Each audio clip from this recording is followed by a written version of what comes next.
शिवसेना सांसद संजय राउत पार्टी के मुखपत्र मराठी अखबार सामना के कार्यकारी संपादक हैं। शिवसेना के राज्यसभा सांसद हैं। शिवसेना प्रमुख उद्धव ठाकरे के विश्वसनीय सहयोगियों में से एक हैं। उनका भाषण और लेखन दोनों ही फायर ब्रांड है। लेकिन 2019 में शिवसेना ने बीजेपी पर वादा खिलाफी का आरोप लगाकर एनसीपी और कांग्रेस के साथ मिलकर सरकार बनाई थी। तब से संजय राउत बीजेपी की आंख की किरकिरी बने हुए हैं। इसकी वजह साफ है, क्योंकि संजय राउत की वो शख्सियत है जिन्होंने बीजेपी के सामने से सत्ता का सिंहासन छीनकर शिवसेना और एनसीपी और कांग्रेस जैसे तीन अलग विचारधारा वाले दलों को सरकार बनाने में महत्वपूर्ण भूमिका निभाई है। राज्य में महाविकास अघाड़ी की सरकार बनाने के लिए उन्होंने उद्धव ठाकरे के निर्देश और शरद पवार की राजनीतिक चतुराई का जब अभूतपूर्व इस्तेमाल किया तो सारा महाराष्ट्र उनके इस करिश्मे को आश्चर्य भरी नजरों से देखता रह गया। उनके इस करिश्मे से सबसे ज्यादा आहत हुई थी बीजेपी। जिस सिंहासन पर बैठने का सपना देवेंद्र फडणवीस देख रहे थे, राउत ने उस सिंहासन पर उद्धव ठाकरे को बैठा दिया था। उनके इस करिश्मे को जहां एक ओर बीजेपी आहत थी, वहीं शिवसेना में उनके बढ़ते कद से शिवसेना के दूसरे नेता भी आहत थे। राउत के बढ़ते राजनीतिक ग्राफ ने उन्हें बीजेपी और शिवसेना के बागी नेताओं की आंख की किरकिरी बना दिया था। एकनाथ शिंदे की बगावत के बाद शिवसेना में उद्धव ठाकरे के कमजोर होते ही राउत पर कार्रवाई तय मानी जा रही थी। शिवसेना सांसद संजय राउत ने कहा कि मैं कभी दबाव के आगे नहीं झुकूंगा, निडर होकर कार्रवाई का सामना करूंगा, ताकि महाराष्ट्र को पता चल पाएगा कि हमारे जैसे कुछ लोग हैं जो बिना किसी डर के ही जांच एजेंसियों का सामना करते हैं। इससे अन्याय के खिलाफ लड़ने की ताकत मिलेगी।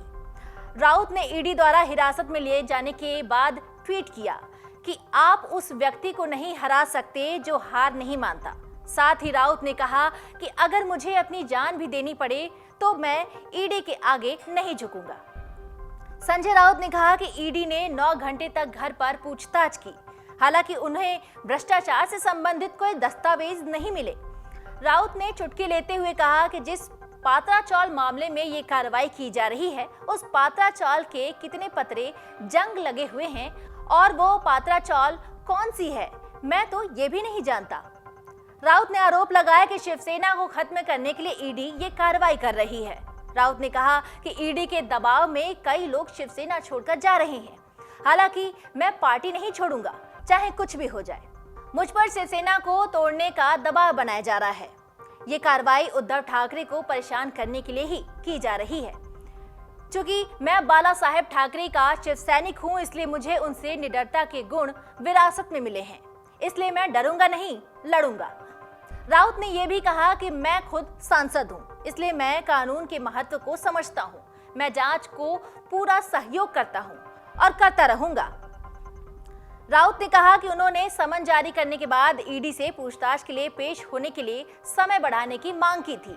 कई लोगों को समय विस्तार दिया गया, हालांकि ईडी ने मुझे समय बढ़ाकर देने से मना कर दिया। फिलहाल संसद का सत्र चल रहा है। कुछ दिन पहले राष्ट्रपति चुनाव हुआ था, इसलिए मैं पूछताछ में शामिल नहीं हो सका। हालांकि बिना किसी नोटिस के ही ईडी के अधिकारी सुबह तड़के घर पहुंचे। हमारा पूरा परिवार इसके खिलाफ लड़ रहा है। उन्होंने कहा कि मैंने उपराष्ट्रपति वेंकैया नायडू से भी शिकायत की थी। मुझ पर महाविकास अघाड़ी सरकार गिराने का दबाव बनाया जा रहा है। मेरी शिकायत पर कुछ कार्रवाई नहीं की गई। मुझे नहीं पता कि मैं भविष्य में जेल में रहूंगा या नहीं, लेकिन बीजेपी के खिलाफ लड़ता रहूंगा। डाउनलोड करें अमर उजाला ऐप और पाएं खबरें लगातार। अगर आप ये वीडियो YouTube पर देख रहे हैं तो हमारे चैनल को सब्सक्राइब करें और बेल आइकन को दबाना ना भूलें। अगर आप Facebook पर ये वीडियो देख रहे हैं तो हमारे पेज को लाइक करें।